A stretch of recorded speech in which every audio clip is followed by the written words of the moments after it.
എല്ലാവർക്കും സ്മാർട്ട് ഫണ്ട്സിലേക്ക് സ്വാഗതം.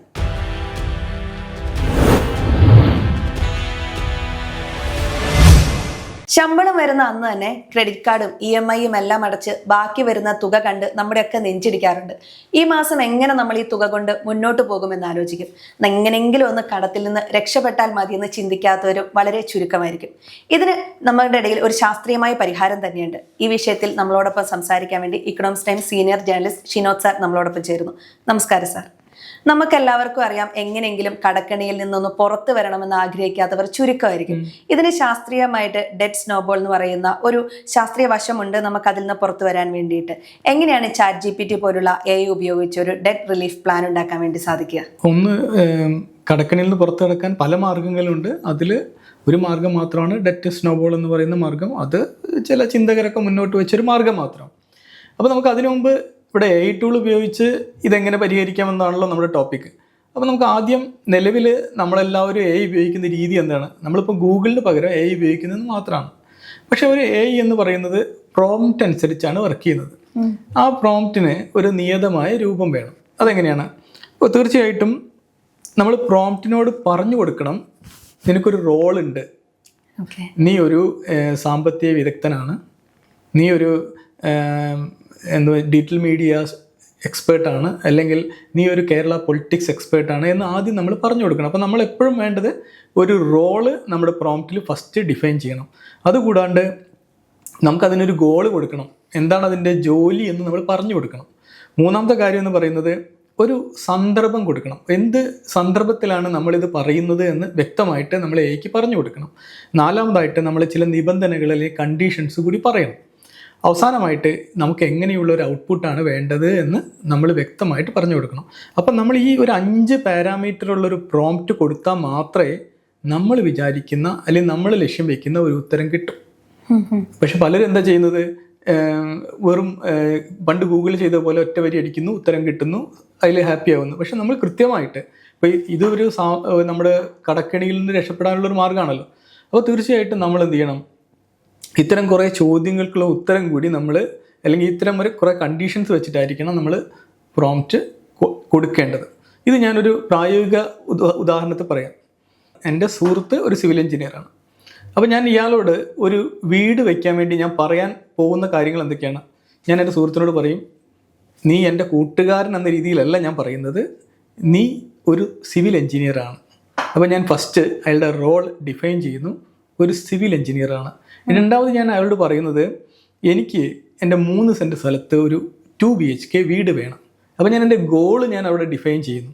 പിന്നെ ഞാൻ അയാളോട് പറയുന്നു, കല്യാണം വരുന്നുണ്ട്, അപ്പോൾ അതിനു മുമ്പ് പണി തീർക്കണം, കല്യാണം വരുന്നു, ഇതാണ് സന്ദർഭം. പിന്നെ നമ്മൾ പറയുന്നത് എന്താണെന്ന് വെച്ചാൽ, എൻ്റെ കയ്യിൽ 25 ലക്ഷമേ ഉള്ളൂ, മഴ വരുമ്പം അവിടെ വെള്ളം കയറും, അതിനും പരിഹാരം വേണം. ഇതാണ് നമ്മുടെ കണ്ടീഷൻസ്.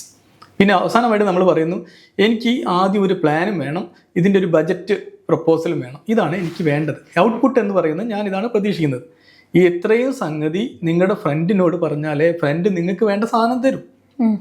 അതേ സംഗതി തന്നെ ഇവിടെ അപ്ലൈ ചെയ്യണം. നമ്മൾ എയിൽ നമ്മൾ ഈ ഒരു റോള് വേണം, ഒരു ഗോള് വേണം, ചില സന്ദർഭം വേണം, കണ്ടീഷൻസ് വേണം, നമുക്ക് ഏത് രീതിയിലാണ് അതിൻ്റെ ഔട്ട്പുട്ട് വേണ്ടത്, ഇത്രയും കാര്യങ്ങൾ നമ്മൾ പറയണം. അപ്പോൾ ഇനി ചോദ്യത്തിലേക്ക് വരാം. ചോദ്യം എന്തായിരുന്നു? എങ്ങനെയാണ് AI പോലുള്ള ChatGPT ഉപയോഗിച്ചുകൊണ്ട് നമുക്കൊരു ഡെറ്റ് റിലീഫ് പ്ലാൻ ഉണ്ടാക്കാൻ വേണ്ടി സാധിക്കുക എന്നുള്ളത്? അതന്നെ. അപ്പോൾ നമ്മൾ പറയുന്നത് ഈ ഡെറ്റ് എന്ന് പറയുന്നത് എപ്പോഴും മനുഷ്യനൊരു സ്ട്രെസ്സാണ്. നമുക്ക് ആർക്കെയും പണം കൊടുക്കാനുണ്ടെങ്കിൽ നമുക്കൊരു മനസ്സിനൊരു വിഷമമാണ്. അപ്പോൾ ഈ ഡെറ്റ് സ്നോബോൾ പോലുള്ള മാർഗങ്ങൾ നമുക്ക് പറഞ്ഞു തരുന്നത് കടം വീട്ടാനുള്ള ഒരു വഴിയാണ് പറഞ്ഞിരുന്നത്. നേരെ മറിച്ച് നമ്മൾ ഗൂഗിളിൽ നേരിട്ട് പോയിട്ട് ഡെറ്റ് സ്നോബോൾ എന്താണെന്ന് ചോദിച്ചാൽ അത് പറഞ്ഞു തരും. പക്ഷെ അത് നമ്മുടെ പേഴ്സണൽ അല്ല. കാരണം എന്താ, അത് പൊതുവായിട്ട് നമ്മൾ എന്താണ് ചെയ്യേണ്ടതെന്ന് പറഞ്ഞു തരുള്ളൂ. പക്ഷേ നമുക്ക് ഏതെങ്കിലും ഒരു AI ടൂൾ ഉപയോഗിച്ച് കഴിഞ്ഞ് ഇത് നമുക്ക് പേഴ്സണൽ ആക്കാൻ പറ്റും. അപ്പോൾ അതാണ് നമ്മൾ വാസ്തവത്തിൽ, അതിനാണ് നമ്മൾ ChatGPTയോ ജെമിനിയോ അല്ലെങ്കിൽ ഏതെങ്കിലും ഉപയോഗിക്കുന്നത്. ഇവിടെ നമ്മൾ എന്താ ചെയ്യുക, നമ്മൾ കൃത്യമായ കണക്ക് കൊടുക്കും. എന്ത്, എനിക്ക് ശമ്പളം കഴിഞ്ഞ് ഇത്ര രൂപ ലോണിലേക്ക് അടയ്ക്കാൻ പറ്റും, എനിക്ക് ഇന്ന ലോണാണുള്ളത്, ഈ എമൗണ്ട് ഇത്ര എമൗണ്ടുകളാണ് ബാക്കിയുള്ളത്, ഇത്ര EMI ആണ് ഞാൻ പ്രതിമാസം അടച്ചുകൊണ്ടിരിക്കുന്നത് എന്ന് കൃത്യമായിട്ട് എനിക്ക് ChatGPT കൊടുത്തു കഴിഞ്ഞാൽ എനിക്ക് തരുന്ന ഉത്തരവും എന്തായിരിക്കും, വളരെ കൃത്യമായിരിക്കും. അപ്പോൾ സ്വാഭാവികമായിട്ടും നമ്മൾ ഇത്തരം കാര്യങ്ങൾ വരുമ്പോൾ, കണക്കുകളും സ്റ്റെപ്പ് ബൈ സ്റ്റെപ്പ് പറയേണ്ട കാര്യങ്ങളൊക്കെ വരുമ്പോൾ ChatGPT ആണ് നല്ലത്. ഓരോന്നിനും കുറേ AI ടൂളുകളുണ്ട്, ക്ലോഡ് ഉണ്ട്. ലോജിക്ക് വരുന്ന സംഗതിയാണെങ്കിൽ ക്ലോഡ് ഉപയോഗിക്കുന്നതാണ് നല്ലത്. പിന്നെ ജെമിനി ആണെങ്കിൽ നമുക്ക് ഗൂഗിളുമായി ബന്ധപ്പെട്ട, യൂട്യൂബുമായി ബന്ധപ്പെട്ട ഇത്തരം കാര്യങ്ങൾക്കൊക്കെ നമുക്ക് ജെമിനി ഉപയോഗിക്കാൻ നല്ലത്. ചില കാര്യങ്ങൾക്കും കൂടി ജെമിനി ഉപയോഗിക്കാം, അത് നമുക്ക് മറ്റു വീഡിയോകളിലൊക്കെ പറയാം. അപ്പോൾ ഇവിടെ നമ്മുടെ പർപ്പസ് എന്ന് പറയുന്നത് ഈ ഒരു ഡെറ്റ് മാനേജ്മെൻറ്റ് ആയതുകൊണ്ട് തന്നെ ഇത്തരം കാര്യങ്ങൾക്ക് അല്ലെങ്കിൽ കണക്ക് കൂട്ടാനും അതുപോലെ സ്റ്റെപ്പ് ബൈ സ്റ്റെപ്പ് കാര്യങ്ങൾ പറയാനും കൂടുതൽ മികവ് കാണിക്കുന്നത് ChatGPT ആണ്. അപ്പോൾ ChatGPT ഉപയോഗിച്ച് നമുക്ക് ഡെറ്റ് സ്നോബോൾ എന്ന് പറയുന്ന ആ മാർഗം നമുക്ക് സുന്ദരമായിട്ട് പരീക്ഷിക്കാൻ പറ്റും. അതിന് കിട്ടുന്ന ഔട്ട്കം അനുസരിച്ച് നമുക്ക് ആക്ഷൻ എടുക്കാനും പറ്റും. ഒരു വ്യക്തതയ്ക്ക് വേണ്ടി ചോദിക്കട്ടെ, എന്താണ് ഈ ഡെറ്റ് സ്നോബോൾ എന്ന് പറഞ്ഞിട്ടുണ്ടെങ്കിൽ? അതിനൊപ്പം തന്നെ ഒന്നും കൂടി, ഈ വലിയ പലിശയുള്ള കടങ്ങൾ ആദ്യം തീർക്കണമെന്നാണല്ലോ നമുക്ക് ചുറ്റുമുള്ളവർ എപ്പോഴും ഉപദേശിക്കുക. ഇത് തമ്മിൽ എന്തെങ്കിലും വ്യത്യാസമുണ്ടോ? വ്യത്യാസം വളരെ സിമ്പിളാണ്. സാധാരണ മനുഷ്യരെല്ലാം ചിന്തിക്കുക വലിയ വലിയ കടങ്ങളൊക്കെ ആദ്യം വീട്ടുക എന്ന് പറയുന്ന സംഗതിനെ എല്ലാവരും ചിന്തിക്കാം. എന്നാൽ മനുഷ്യനൊരു എന്താ പറയുക, ഒരു വൈകാരിക ജീവി എന്ന് വേണമെങ്കിൽ പറയാൻ പറ്റും. അവൻ എപ്പോഴും ഇമോഷനാണ് അവനെ നയിക്കുന്നത്. അങ്ങനെ നോക്കുമ്പോൾ നമുക്ക് 4 ലോൺ ഉണ്ട് എന്ന് പറയുന്ന സാധനമായിരിക്കും നമ്മുടെ ഏറ്റവും കൂടുതൽ ഹോണ്ട് ചെയ്യുന്ന സംഗതി. വലിയ ലോണ് നമ്മൾ വീട്ടാൻ പോയി കഴിഞ്ഞാൽ അത് കുറേ സമയം എടുക്കും. അപ്പോൾ നമ്മൾ വീണ്ടും ആ ടെൻഷനും കൊണ്ട് കുറേ കാലം ജീവിച്ച് പോകും. നമുക്കൊന്നും നേടിയതായിട്ട് ഫീൽ ചെയ്യില്ല. അപ്പോൾ അവലാൻഷ് എന്ന് പറയുന്ന സാധനം എന്താണെന്ന് വെച്ചാൽ വലിയ കടങ്ങൾ ആദ്യം വീട്ടിൽ പോകുന്നതും, സ്നോബോൾ എന്ന് പറയുന്നത് ചെറിയ കടങ്ങൾ ആദ്യം വീട്ടിൽ പോകുന്നതാണ്. അപ്പോൾ സ്വാഭാവികമായിട്ട് എല്ലാവരും ആലോചിക്കുന്നത് വലിയ കടങ്ങൾ ആദ്യം വീട്ടിൽ പോവുക, പലിശ നോക്കിയിട്ട്, എന്നുവെച്ചാൽ ഏറ്റവും കൂടുതൽ പലിശയുള്ള ലോൺ ആദ്യം വീട്ടുന്നതാണ് ലാഭം എന്ന് ചിന്തിക്കും. പക്ഷേ ഇവിടെ സ്നോബോൾ എന്താണ് ചെയ്യുന്നത് വെച്ചാൽ പലിശയല്ല നോക്കുന്നത്, ചെറിയ ചെറിയ ലോണുകൾ വേഗം വീട്ടിൽ പോകും. അപ്പോൾ നമുക്ക് എന്ത് ഫീൽ ചെയ്യും? നമുക്ക് ഞാൻ 4 ലോണുള്ളത് 3 ലോണായി, 3 ലോണുള്ളത് 2 ലോണായി. അപ്പം നമ്മളെന്തോ ജീവിതത്തിൽ മുന്നോട്ട് പോകുന്ന പോലെ ഒരു ഫീൽ വരും. മറ്റത് വലിയ ആ ലോണിനോട് പോയിട്ട് പടപൊരുത്തിയിട്ട് കുറേ സമയം എടുക്കും.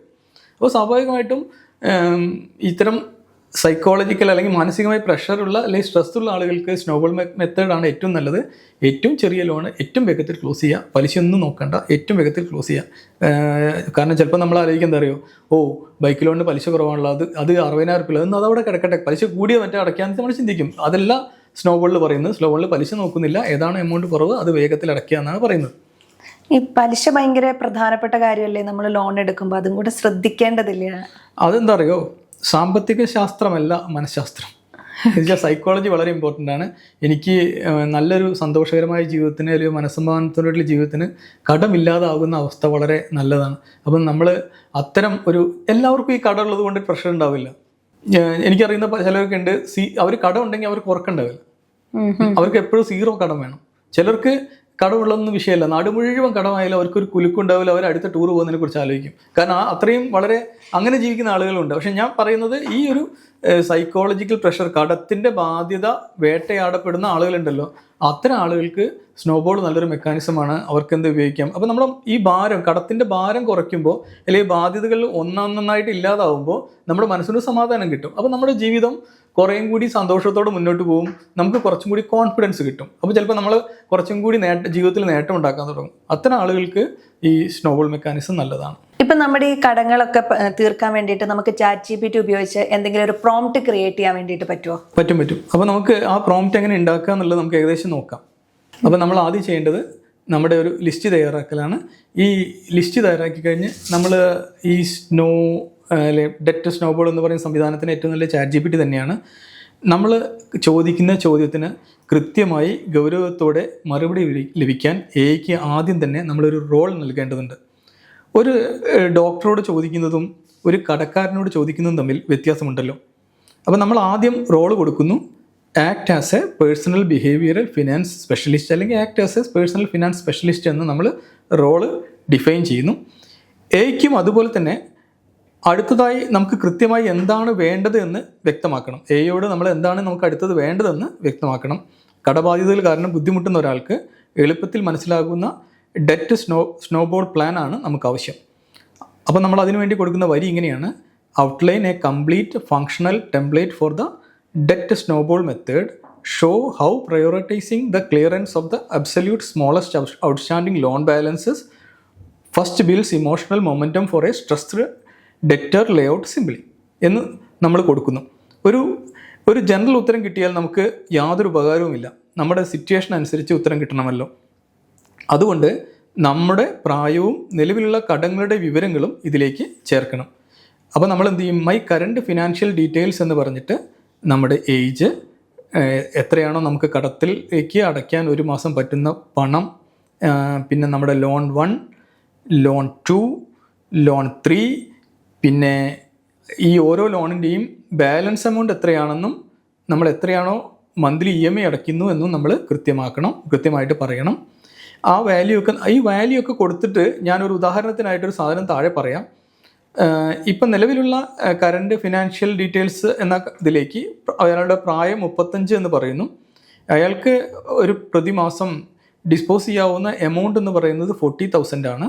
പിന്നെ അയാളുടെ ഒരു മാസത്തെ ലോൺ നമ്മൾ ഓരോന്നായിട്ട് നോക്കാം. ഒരു മൊബൈൽ ലോൺ ഉണ്ട്, അത് 45,000 രൂപയാണ് ബാക്കിയുള്ളത്. 3,200 രൂപയാണ് EMI. പിന്നെ ഒരു ബൈക്ക് ലോൺ ഉണ്ട്, 76,000 രൂപയാണ് ബാക്കിയുള്ളത്. 4,760 രൂപയാണ് അതിൻ്റെ EMI. മൂന്നാമത്തെ ലോൺ ഒരു കാർ ലോണാണ്, 2 ലക്ഷം രൂപ ബാക്കിയുണ്ട്, 10,400 രൂപയാണ് ബാക്കിയുള്ളത്. പിന്നെ നാലാമത്തത് ഒരു ഹോം ലോണാണ്, അതിൽ ബാക്കിയുള്ള എമൗണ്ട് എന്ന് പറയുന്നത് 3.5 ലക്ഷം രൂപയാണ്, 18,000 രൂപയാണ് അടയ്ക്കുന്നത്.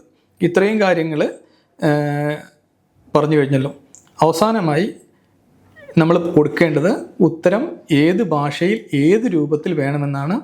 നമുക്ക് ഏറ്റവും കംഫർട്ടബിളായ രീതിയിൽ നമുക്ക് പറയാം. ഞാനിതിനായിട്ട് 4-5 ലൈൻ കൂടി പറയുന്നു.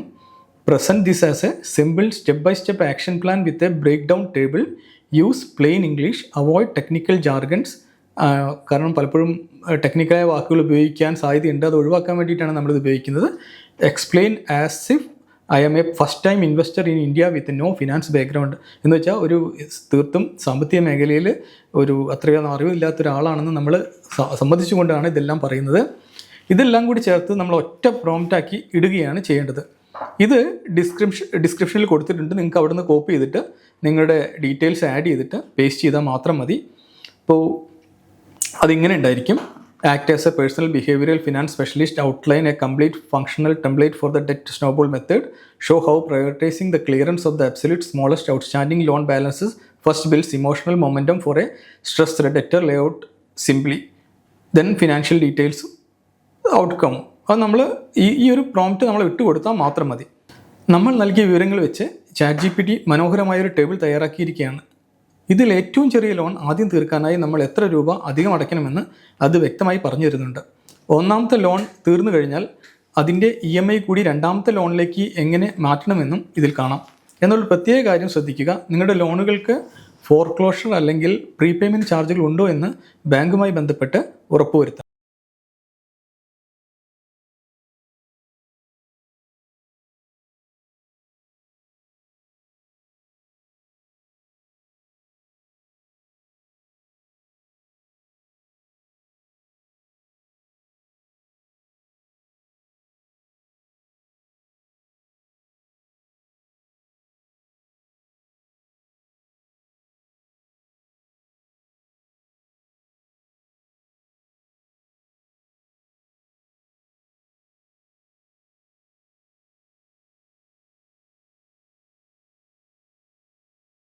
സാർ ഇപ്പോൾ ഈ കാണിച്ച പ്രോംപ്റ്റ് ഉപയോഗിച്ച് നമുക്ക് എല്ലാ കടങ്ങളും ക്ലോസ് ചെയ്യാൻ പറ്റും. ഈ പ്രോംപ്റ്റിൽ എന്തെങ്കിലും തെറ്റ് വരാനുള്ള ഒരു സാധ്യതയുണ്ടോ?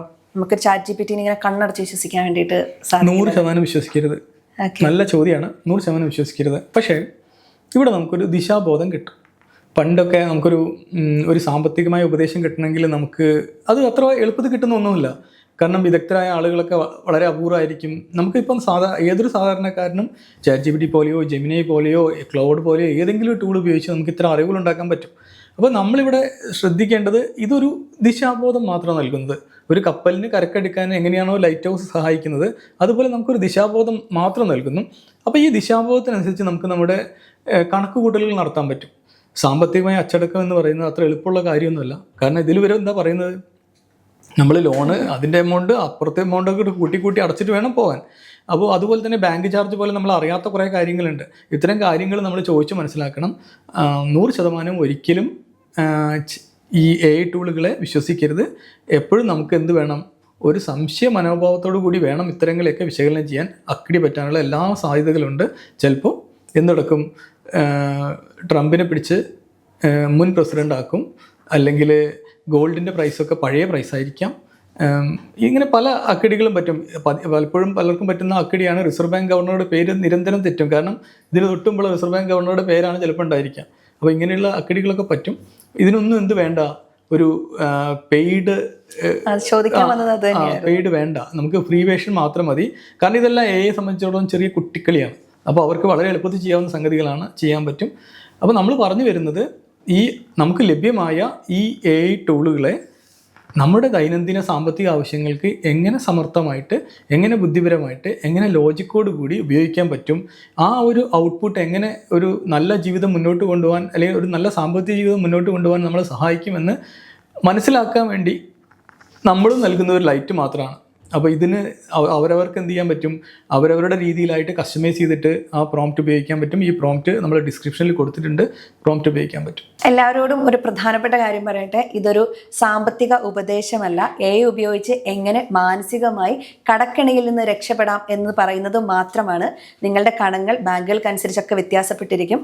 അതുകൊണ്ട് തന്നെ കൃത്യമായി സാമ്പത്തിക ഉപദേശം നേടിയതിന് ശേഷം മാത്രമേ ഇത്തരം രീതികളിലേക്കൊക്കെ പരീക്ഷിച്ച് നോക്കാവുള്ളൂ. ഡെറ്റ് സ്നോബോൾ നിങ്ങൾക്കും പരീക്ഷിച്ച് നോക്കാവുന്നതാണ്. AI ഇത്രയും വളർന്ന കാലഘട്ടത്തിൽ നമ്മുടെ കടങ്ങളൊക്കെ കുറയ്ക്കാൻ വേണ്ടി നമുക്ക് ഈ രീതി ഒന്ന് പരീക്ഷിച്ച് നോക്കാം. അടുത്തൊരു ടോപ്പിക്കുമായി അടുത്ത എപ്പിസോഡിൽ കാണാം. നന്ദി.